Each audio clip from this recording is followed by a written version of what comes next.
Alright, fellas. It's time for my thoughts on Community Chest 2! So, this is gonna be a bit of a unique thoughts video because I'm gonna redo the structure just a little bit. Just for this, because it's gonna fit my narrative quite a bit better. I have a lot I want to say, but unsure kind of the way that I want to say it. So, this might get a little bit funky-wonky. I'm going to do my best to kind of keep my thoughts streamlined and orchestrated, but that might, I might, stumble on my words from time to time, you know? Like I am right now. So, let me read this Discord message real quick, because it's kind of important, and then we'll get started. Okay.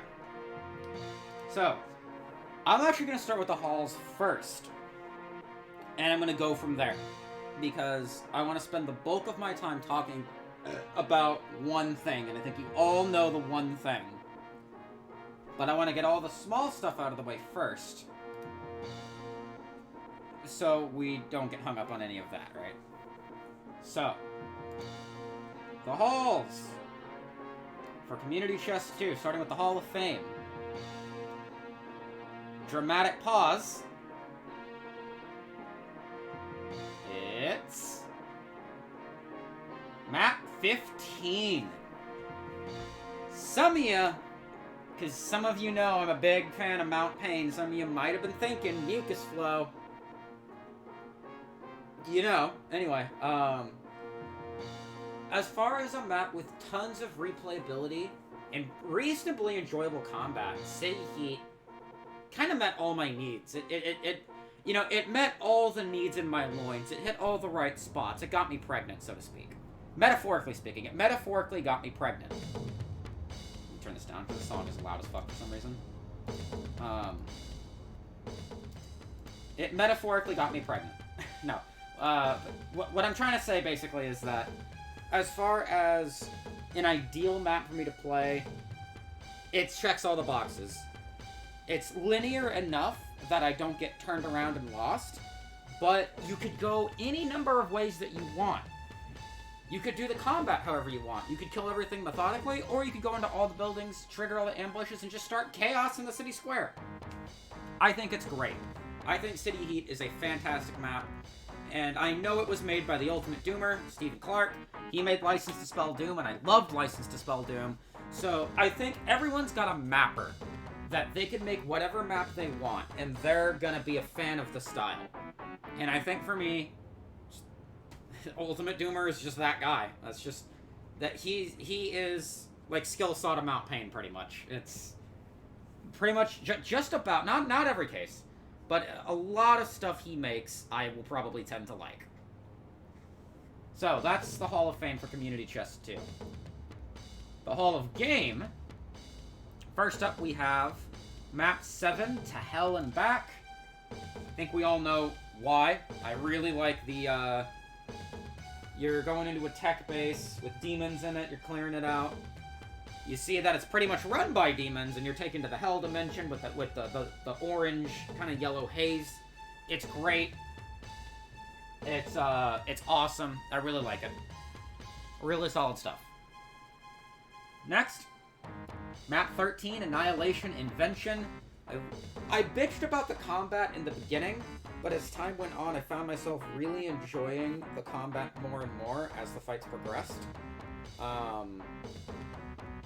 Yeah, Annihilation Invention. I'm glad this Annihilation got invented, to be completely honest.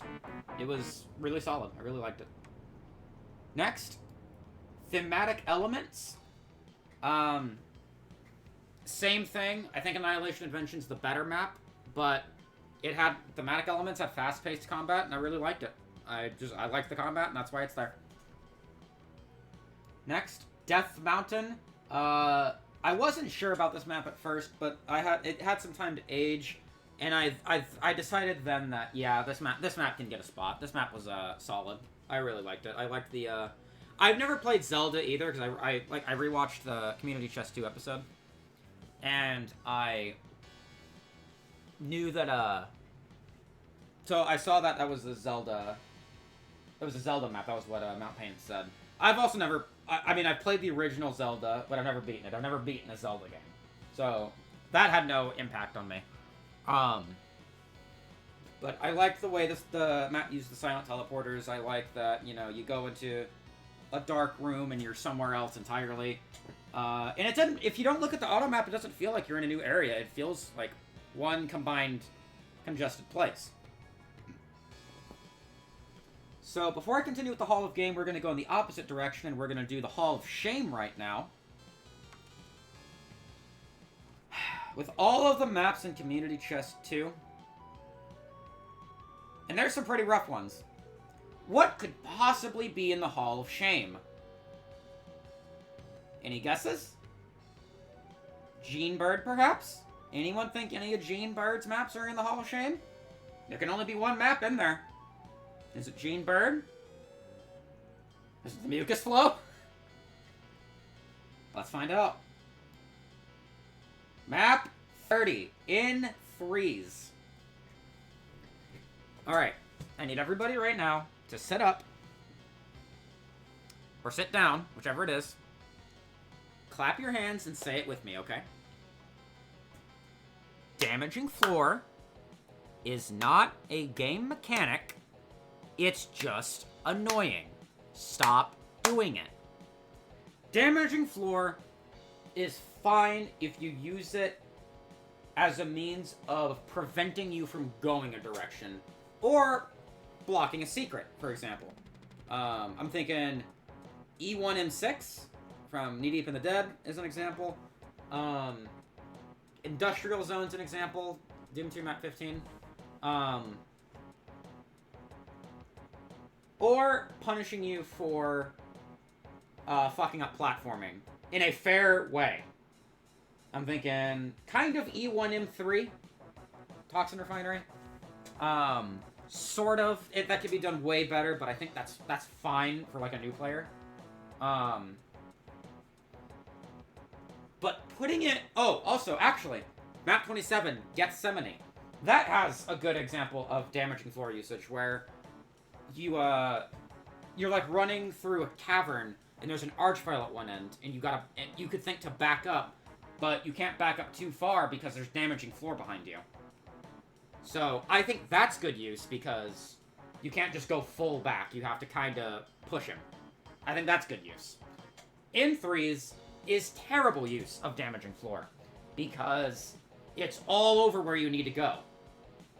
If you put damaging floor on the only path that you need to go, that is not good. That is annoying. That is extremely obtuse. It is just irritating to deal with.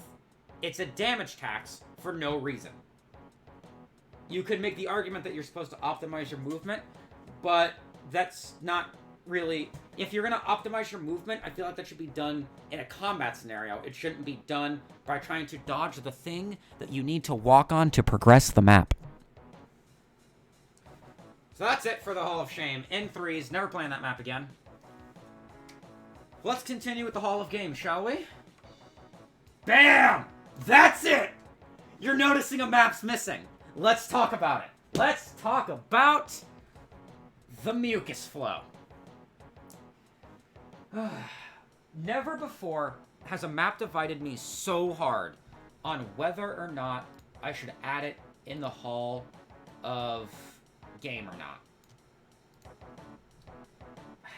On the one hand, it is a visually impressive and oppressive map. It's BPRD that we're talking about. You know, I've played Equinox, I've played Grove, so I know how he likes to make his maps. He likes to take power away from you. He likes to build these grand structures. I'm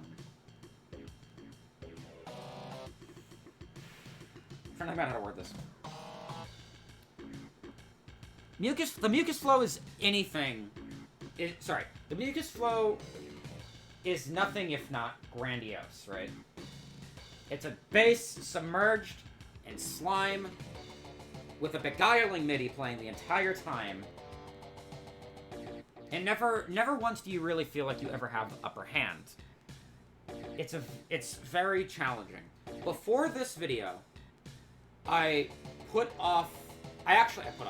Today is Thursday, October 21st, right? This is the same day that I recorded the Plutonia Revisited reaction video to the Dean of Doom. Or actually, hold on. Because it's after midnight. Technically, it's October 20th, right? Because it's 2:50 in the morning. I replayed the Mucus Flow before this. And I know that there's a secret. So, if you somehow don't know what I'm talking about, I think you're all here wanting to hear my thoughts on the Mucus Flow because you know the Mucus Flow. You know that there's 500 chain gunners sitting off-screen waiting to teleport in the guard towers. To a new player who's never seen this map before, they're going to see 800 monsters and either see how much ammo see how limited their ammo is and not spend it because they don't know what's coming, or they're going to spend it and get themselves stuck. Here's the problem with that, right? On the one hand, that's kind of a frustrating experience because you're having to contend with monsters that you can't or don't want to kill in a game where you're supposed to kill monsters. Now, that in itself isn't bad, because the odd level here and there where you need to survive and not kill, that's whatever. But in this map, there exists a secret that kills said 500 chain gunners. At which point, the map kind of just becomes this oppressive grind. And grind has a negative connotation, but in this case I use it in such a way that it's like, there are hard fights that you need to take slowly because the map is calibrated in such a way that you have probably like just enough ammo to handle everything. So the balancing is pretty damn decent. But the question isn't if the balancing is decent, is the combat fun? And in places, yes it is, but in other places, it really isn't. I think both parts are fun, right? The beginning where you need to just frantically run from everything to get set up, to get equipped, to fight.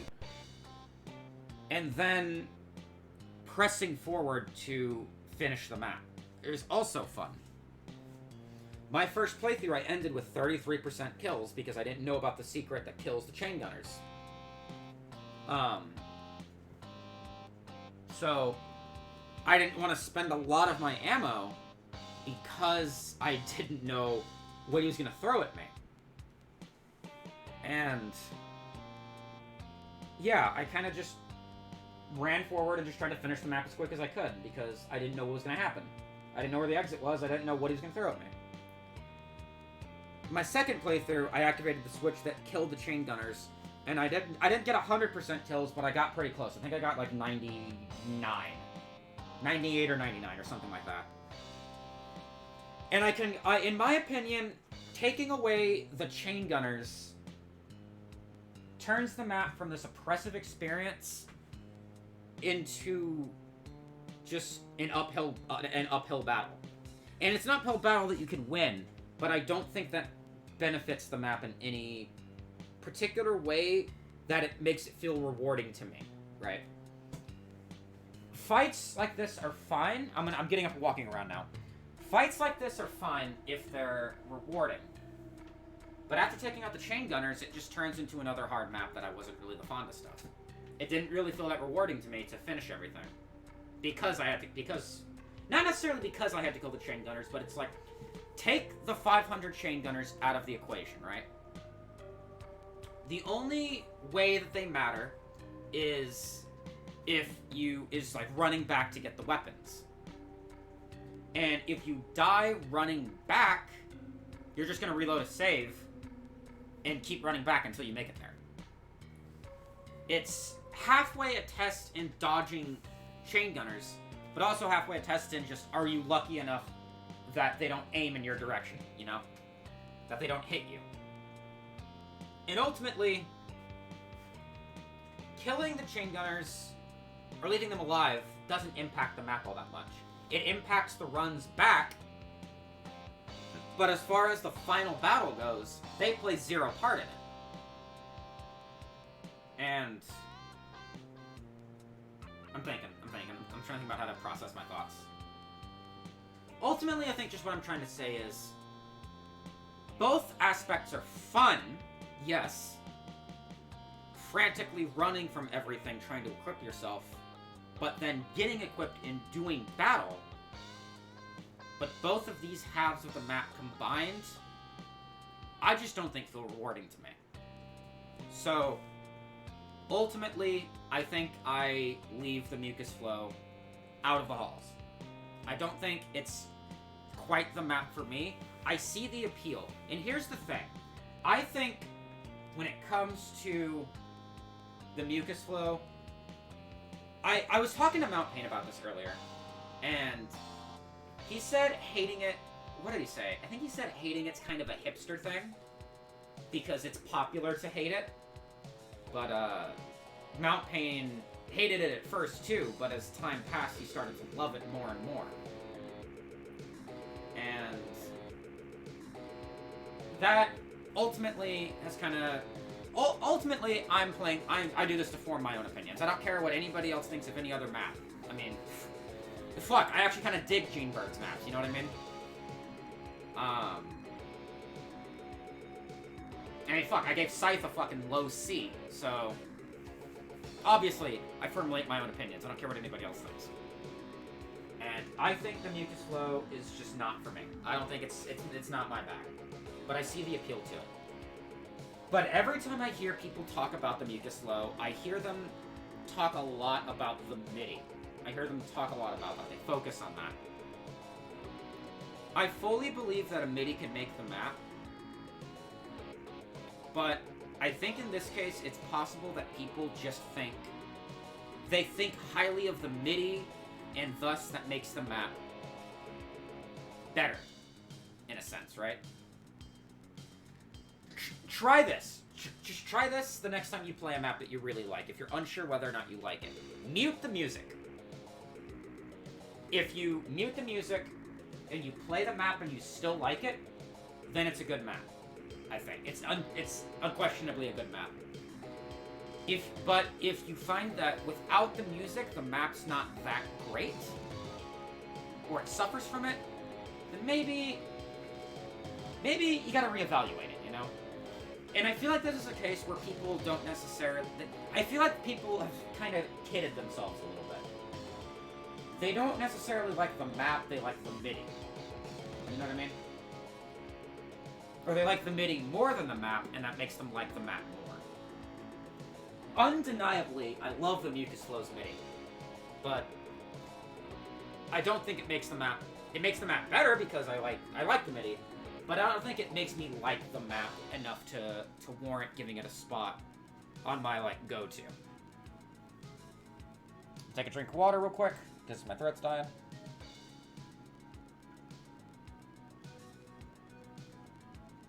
Ugh. Brita filter, man. Get yourself one. Okay.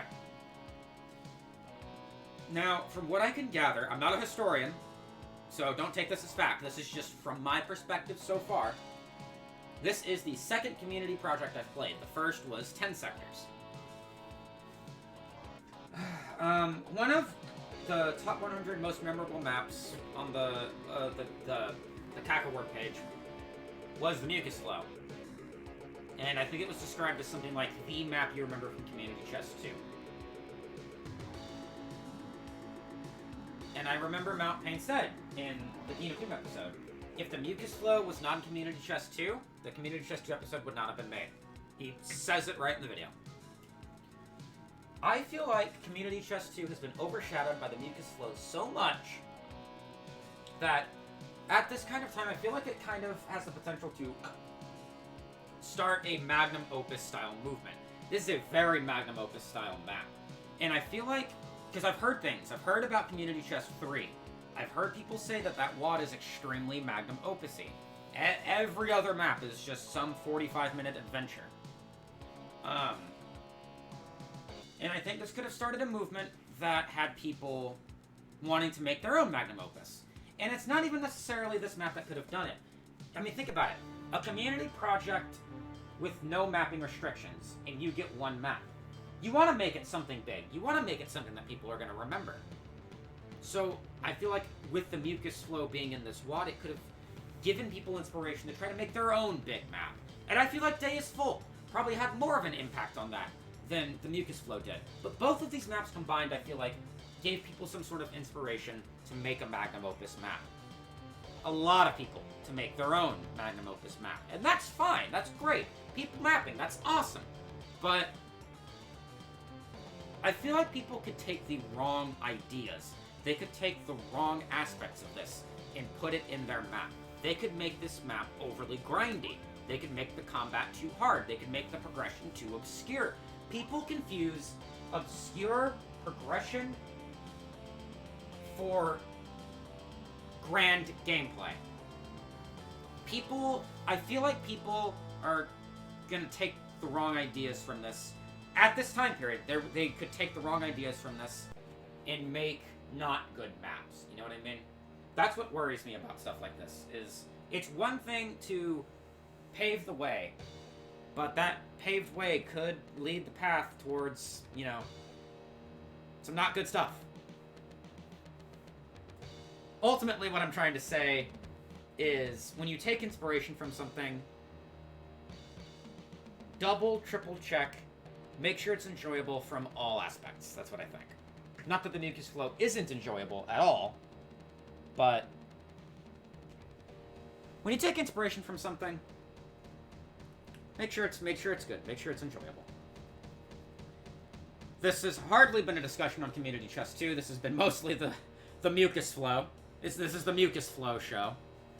But that's basically my summary of the thoughts. Is that with most of Community Chest 2, there's really nothing to talk about except for the mucus flow. And that's a damn shame, because a lot of these maps are really good. City Heat is a phenomenal fucking map.